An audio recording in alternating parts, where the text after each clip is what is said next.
Jack, here is a very penetrating question from Miguel. In fact, we talked a little bit about this before we went on the air. Do you think that God has abandoned the United States, and that's why we have messed up politics and we've advanced child mutilation and horrible sins? Jack. Wow. How did Miguel know what we were talking about before service? I mean, before this.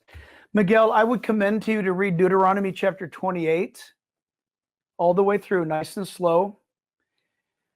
You have asked the question that I believe is the most important question that can be asked right now. And I'll answer it this way. The direction of the United States in this upcoming election literally lies in the hands of the church. I mean that with all of my heart, and I believe I can prove it. God didn't cause COVID, but he used it. COVID purified the church. Then the next test was Israel, and the church was purified again. And now we're at this point where we are going to choose between a Marxist. By the way, she got away with that the other night. Trump called her out that her father was a famous Marxist professor. Are we going to allow that to happen as a church? Forget the unbeliever. Are we going to vote God right out of the United States because we kicked him out of school? We kicked him out of the Supreme Court. We kicked him out of the public square. This is the last call. I believe this is the last call. The only hope for the United States of America, I believe, Miguel, is what the church does in the next couple months.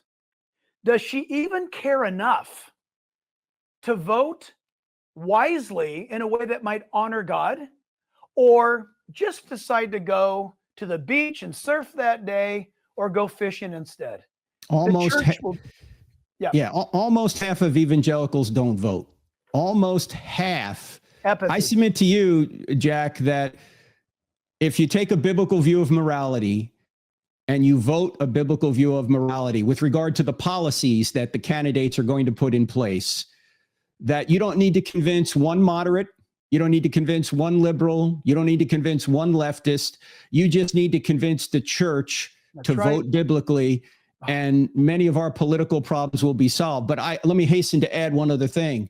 We could put all the right laws in place. You know, Israel had all the right laws in place, right, and they were still judged. Laws are important, but they're not as important as revival, Jack. That's right. They're not as important as getting people saved and sanctified.